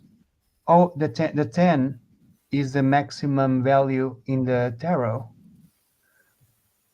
So um, we could read this as all the money in the world, or all the resources, the financial resources. Um, Doug is asking what's Yeah, uh, sorry, I'm new to this. I'm just trying to give him an answer. Yeah, Doug, we're just answering some questions, and I'm sorry, Pedro, I stepped over your don't worry, speech. don't worry. So this is uh, the money that circulates in society, the Ten of Hmm. Pentacles, the financial global system. And the Chariot is our will taking us further in the world, how we move in life, our direction. And to me, the answer is quite simple. Money allows you to move further. Hmm. Money allows you to open doors, expand, and create motion in your life. Um, it also allows you to gather resources to build this vehicle, to build a structure that allows you to become more independent and um, go after your goals in a more direct way. But it doesn't, money creates a way, but it doesn't conquer uh, Oh yeah. the, Hmm. the ultimate goals. Yeah, that's a really good insight. It creates the way, but you have to travel down that path eventually. Yeah. It's your thing. your It's like a task. foundation, ultimately. It's Hmm. like a web of support. It's like fuel, right? It's Kind like of like fuel for the fuel car. for Yeah, the that's a good reading. Yeah. mm. Yeah, so that's a very ambitious take on money. So money is in that in the interpretation of those two cards, I think money is kind of like an add-on. So Hmm. it's like success juice. You know what I mean? So it's not the survival aspect of Hmm. of money that is shown here, but it's the amplification of already existing momentum that Of that the it car. reveals. Maybe. Yeah. Would you agree? Yeah, I agree. I totally agree Mm. with that reading. So now I don't know what to think about these two. These are interesting. The Ten of Swords and the Emperor. So my You first also thought have is a that, 10. Yeah. yeah, You also got a 10. another Yeah. 10. That's right, and another Major Arcana card. So that's interesting. So I think this is maybe showing the inverse situation. Hmm. I Like thought it's the it's same. it's almost like, yeah, it's almost like an expansion on your reading in the sense that it's The showing other the side. the other side, yeah. Yeah. Because the Ten of Swords is where you are at the end of your rope and everything is just breaking down around you and you're losing your footing. It's very destabilizing. The Ten of Swords is energy. And the Emperor, I think, which is pointing to the present, a stabilizing presence. It's pointing to discipline and structure in your life. So money is a way to create structure for you, to not let Hmm. everything energy flow out, to not let things that out of control. So these two cards are giving you a different read on it. So basically, because the original question was, what is the relationship between happiness and money? What is the connection? I think money in this sense is making it more possible for you to be happy, but it doesn't make you happy. It's Hmm. creating a situation where happiness will eventually become available, but it's not a direct route. And it's not the money with the Ten of Swords because it's swords, so it's the air element. It's not anything earthy. So it's Hmm. swords. I think it's It's not even freedom. the lack of money. It's some sort of mental state that is driving the feeling of being defeated, being without options. What do you think, Pedro? Well, I was thinking that the Ten of Pentacles here is the complete construction of something. It's the ultimate uh, building of something concrete. Hmm. It's like the achievement. We both build an corporation, and Hmm. in the Ten of Pentacles, it's complete, it's Hmm. functional. Yeah. But in the Ten of Swords, it's the ultimate destruction. Oh, yeah, that's Everything, right. Hmm. so everything falls apart, and both of the cards they are detached from these concepts because they are, I wouldn't say immune, but they are not infused in the context. Hmm. So the emperor looks to the Ten of Swords because he understood how the psychological mechanism of the money affects his stability. So he Hmm. only invests in things that result in a sense of confidence Hmm. and uh, give him some kind of grounding and pavement. So Hmm. I would I would read the Emperor and the Ten of Swords like knowing where he's putting his feet on. You know what I mean? Hmm. Because he understands what really needs his attention and his focus. Just Mm. like the Chariot with the Ten of Pentacles, he knows where the path that he wants to take, and he needs the structure to allow him to travel to the Hmm. path. But The rest is up to him to reach his goal. You know what I mean? Yeah. So I would say that both of them, they know how to keep money necessary. They know where it belongs. They know its Mhm. place. Oh yeah, that's right.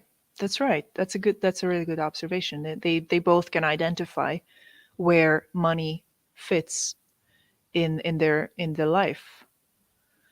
Okay, Nora is saying how to open the money tap. Is there such a thing, a money tap? How How do do you you free yourself free from the yourself voices? from the voices of your ancestors you are not conscious of? Those are two seemingly unrelated questions, but maybe they are. Hmm. Because the Ten of Pentacles would we could read it as an ancestry in heritage as well. Hmm. Hmm. Um, Amanda saying it feels like a universal truth. Money isn't the source of happiness, but it is a means to stability and moving towards goals. Yeah, very true. By the way, I've just discovered that I can show comments like this. oh, that's perfect. Yeah. So, how do we answer this question? How to open the money tap? You mean how to make money flow in your I life, think that's Nora? what she means. I think that's what she's trying to say here. How to open the money tap.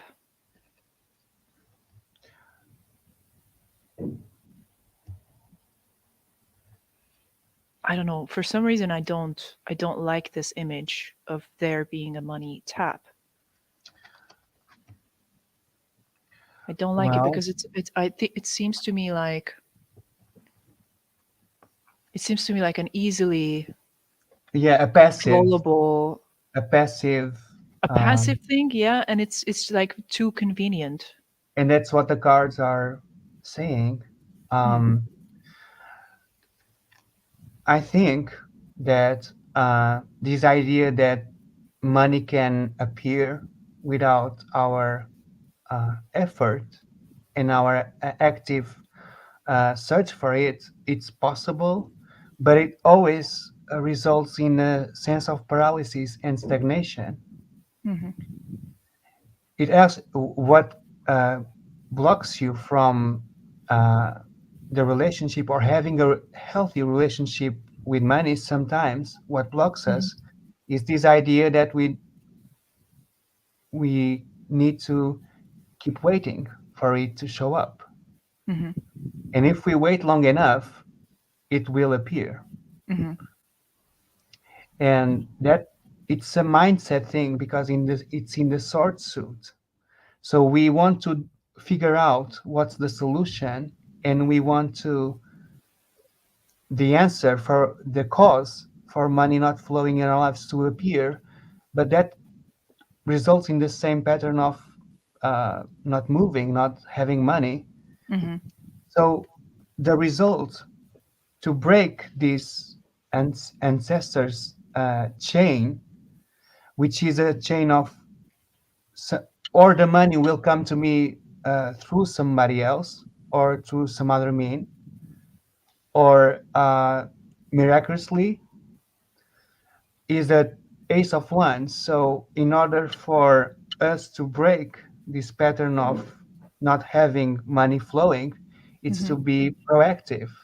It's like I want it, and I need to validate my will to have more money and maybe invest in my creative endeavors.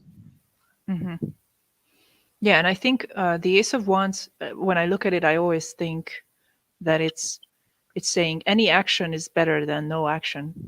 So Exactly. you don't Exactly. worry about it being the precise, right, Just best, move. most optimal thing. Just go ahead and do it. Because I know what you mean, Nora. It's sometimes we create this relationship between effort and effortlessly earning money. But earning money without effort doesn't mean not doing anything. It means uh, be smart, and create different channels for the money to come to us. Hmm. That's the difference between Some YouTubers, who knows? Lemsey's saying, I feel the tap isn't as important as the cup you're filling. There can be too much that it Yeah, overflows, and that can often be as bad as not enough. That's an interesting observation. The cup that you're trying to fill is more important. Yeah, if you can open the money tap all day long, but if you go there with an uh, a cup that has a hole in it, or a cup that's so correct. miniature, so Yeah. it's a micro cup, then that's what you're getting. That's an awesome observation. That's really true. And if you're going there with a huge cup that can never be filled, that's also just not a winning strategy. Okay, guys. I think we're in a good flow. So if you guys want to ask some more questions, go for it. It doesn't have to be connected with money, but if you feel inspired to ask more about money, then go for it. Can be anything that's been on your mind recently, anything that you want to bring in into the conversation. We're gonna try and help you figure it out. Any problems that you've been dealing with.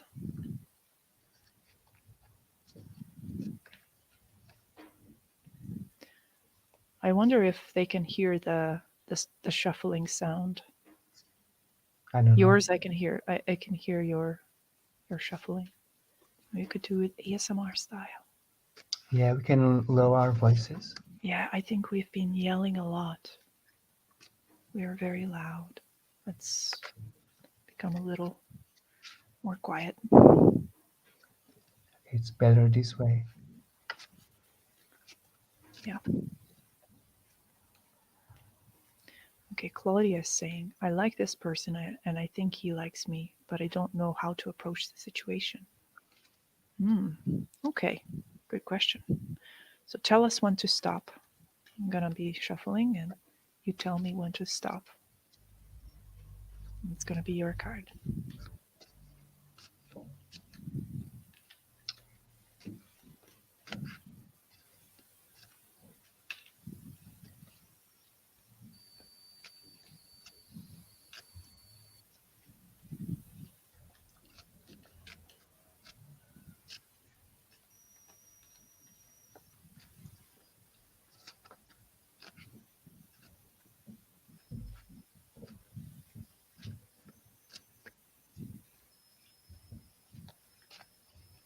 Don't leave us hanging, Claudia. We're gonna be shuffling for hours if you're never saying stop. Legend says they never stopped shuffling. Legend says they're still shuffling. Centuries from now, we still we will still be shuffling.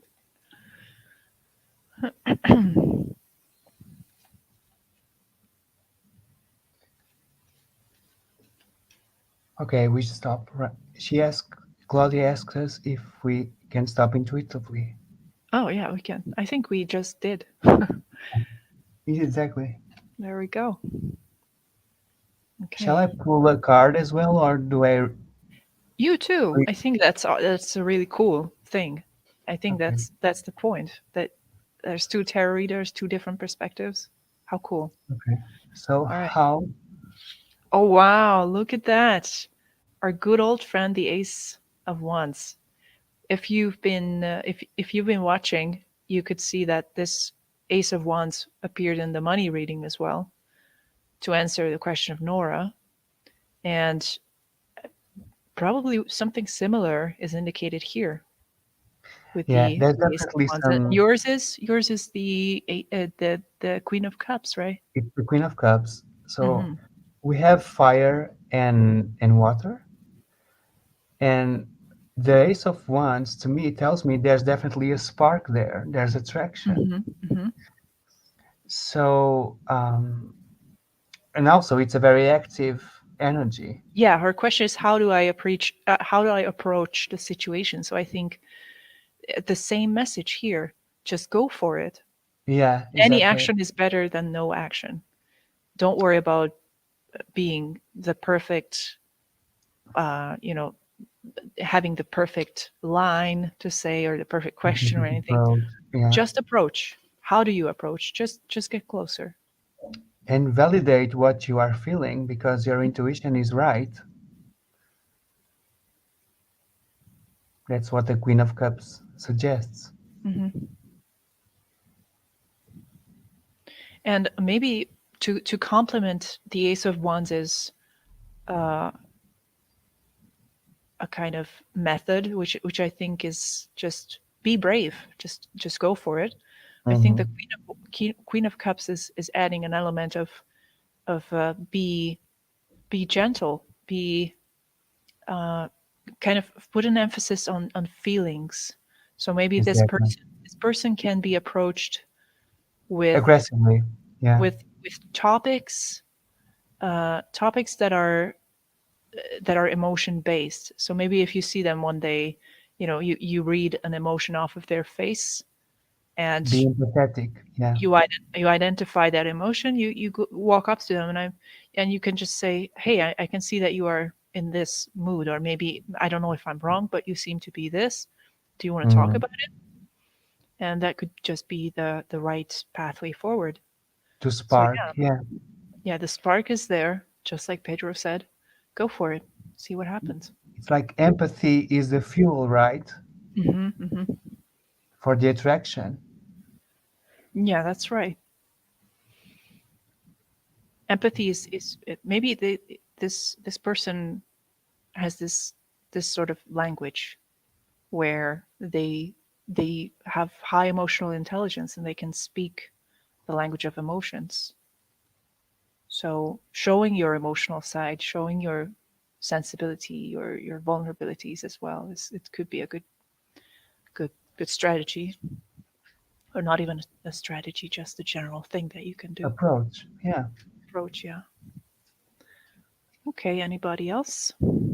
Any We've other almost question? been going for 2 hours now. Can you believe it?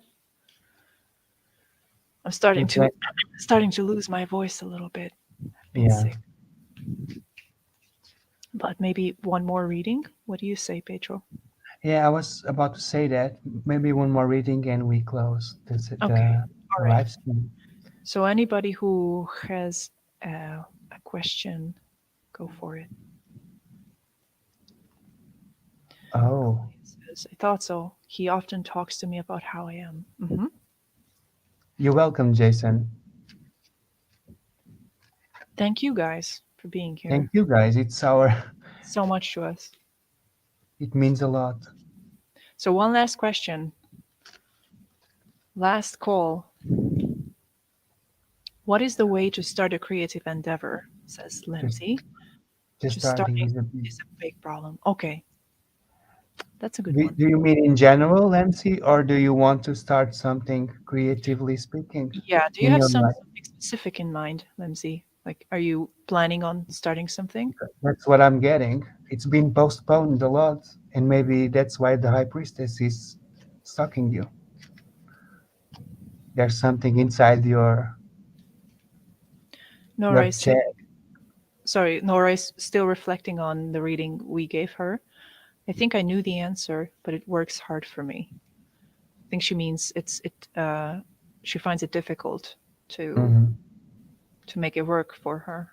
Yeah, but Nora, one thing that I notice about you is that you are really good taking insights.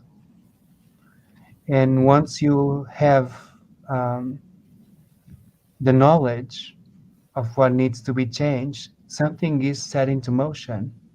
Hmm. So trust on those insights that you are collecting since last year Hmm. because they will blossom. They will become, um, they will manifest in your life sooner or later. The change is already happening in your mind. Yeah, that's the first step. That's right. Lemsey, in the meantime, has given us an answer. I'm a creative person that wants to be doing music and writing projects, but I just can't seem to commit to starting something. I know I want to start, but seemingly cannot. Okay. So tell us when to stop, Lindsay. Go ahead and tell us when to stop.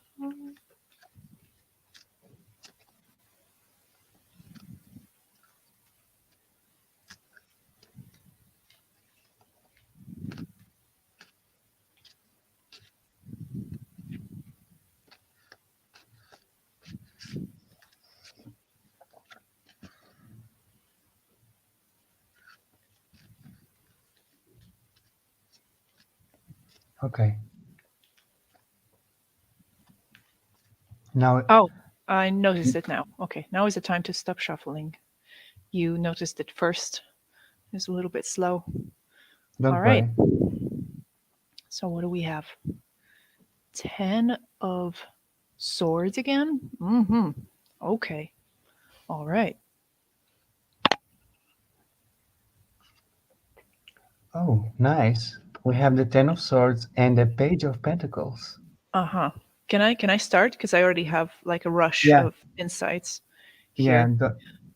Go I for it. think yeah, I think the Ten of Swords, the first thing that kind of hit me is that when you lose all of your hope, when you lose all the uh, like all those illusions of success or illusions of wow, this is going to be meaningful, maybe I'm going to be a superstar, maybe whatever kinds of those kinds of ego interjects that we all have.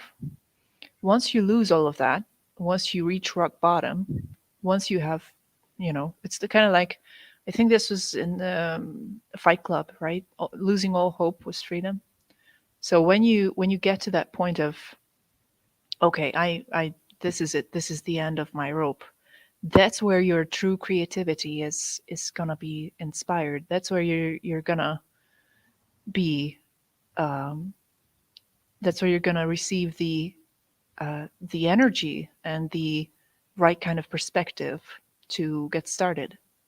So it's almost as if this card is saying to me, and I'm struggling to express this, but it's something along the lines of you have to make friends with your darkness, with your hopelessness, with your negative thoughts.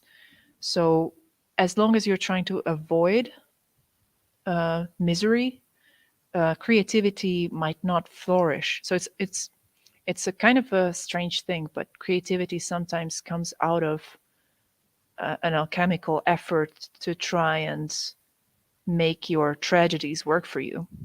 Do you know what I mean? Like all these famous poets and musicians and artists, they found a way to turn the darkness that was in them, the anxiety, the sadness, the lack of self-esteem, the everything. They took that energy and they turned it into creativity. So I think the Ten of Swords here is indicating that you need to find that well of misery, and utilize it, make it work for you. So that's my first thought on the whole topic. What do you think, Pedro? Well, that was perfect. I was about to say that fear, the fear of failure, the fear of not being able to complete something, is paralyzing Lemsey. Hmm. Hmm. He should walk with fear. He should make peace with it because it will always be part of the journey. Oh yeah, that's right. That's right. You're yeah, that's you're completing it perfectly, because that's what I think it means. It's the fear of failure is what's holding you back. But if you are in a state of failure, or if you're trying to fail intentionally because it's funny, because it's interesting, because it's creative, Mhm. that's where the real experiment starts. That's where it becomes interesting and exciting again. It's Sorry to a cut it's a you off. no, no, don't worry. It's really it's a very subtle balance between taking these steps seriously and not taking them seriously Hmm. Hmm. That's right. because mm, The Ten of Swords also is the maximum expression of the mind. The mind can't take any more thinking. Hmm. Oh yeah. Oh yeah. You're so right. You're so right. Maybe Lemke is oversimplificating things. Hmm. He always envision this bigger picture. So the Page of Pentacles, the pages, they are the children of the tarot. They are the apprentice. They are really open to try and learn uh, how the world works. And the Page of Pentacles is connected with the element of earth, which means he has the ability to uh, learn to build something new. And by attempting constantly, Hmm. Hmm. Trial and error. yeah, trial. Thank you. That was the Hmm. expression that I was looking for. And don't be afraid of um, a minimalism connected with your creativity, Hmm. Hmm. taking these baby steps. So instead of envisioning this great big project, these with great lyrics and hitting the charts and everything, what would you do for yourself? What would be the bare minimum right now Hmm. that you could start? Hmm. Because you definitely have a seed, Lemsi. Uh, this is not a fantasy. You definitely have something, but I think you are putting so much pressure on yourself because you Hmm. want it to be meaningful and create this major change in your life, and you are stepping ahead of yourself. I just had another idea. It just occurred to me that there's oh, and Lemsey's reacting, so let me just read it first. Fear is a big part of it. Yes. Yeah, Overthinking it also. I said at the beginning that screw ups are intentional, and I think that message was also for me. Oh my god, you yeah. caught that. That's so true. Okay, let me just interject another idea that I just had. Is the idea of authority in creative fields that is kind of poisoning the well for all of us. And I'm saying this because one of you was asking me about my personal history, and I just want to share one snippet of my life with you. I went to um, an art college where, the idea was that you learn how to be creative. That art is something that you learn. And I came out at the end of that adventure feeling really disillusioned with the whole thing because I've come to understand that there's no such thing as an authority in art who decides what is good art and what is bad art. There's no such thing as an authority figure that you should try to please with your art. And I think maybe the Page of Pentacles, who is um, kind of this derpy character who doesn't know what they are doing, but they are doing it anyway for the enjoyment, for the pure experience of it. I think that's Mm. maybe that's your guide, not any type of authority figure out there who is putting the seal of approval on your work. It's your own connection with that childish explorer within you that the Page of Pentacles might be referring to. Yeah, I agree with you, Amalia. That's perfect. And it's in your nature to write. Oh yeah, and the way you notice that thing that synchronicity with your message, you definitely have a very creative way of thinking. This is Yeah. coming through you in your comments, and these are just comments. Like it's not like a novel or not anything monumental, so to say. But even in these little snippets of you, both of our both of us are noticing, and all of us are noticing that you are a creative person. So Mhm. it's not the format. Go with an easy Keep it simple simple. format. Yeah, Yes, I totally agree with Pedro on that. Choose something easy, simple, something that is that you know, something that is close to you, that is available to you, and go with that and go deep with that. Okay, Nora is saying you're welcome, MC.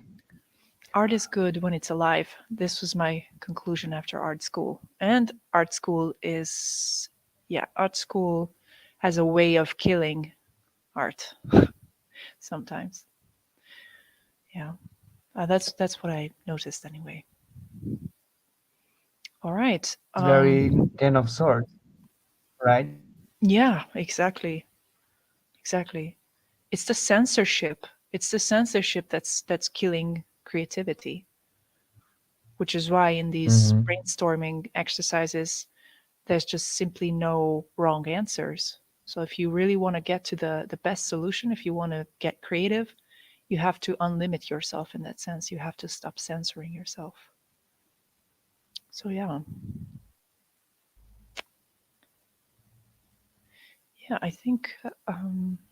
Thank you, guys. I think we're done here.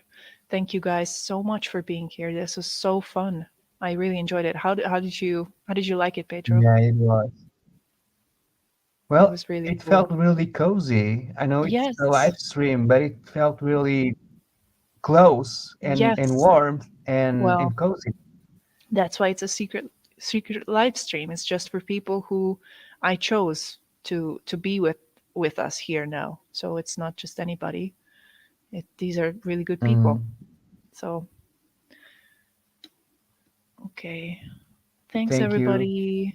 This was fun. Please do it We'll again. definitely do it again. Yeah, we Jason. will. Yeah, We will do it again, and I'll try to fix the video because I this grainy image is not the best. So I'm gonna try and do something about that next time.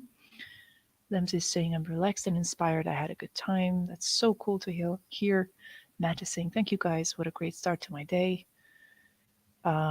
Claudia, that was absolutely amazing. Thank you ever so much. you're welcome, Thank you Claudia. guys. Thank you guys. This is really cool. Thank you for being with us. And yeah, we will definitely do it again. So see you next time. See you next time. Bye. Bye.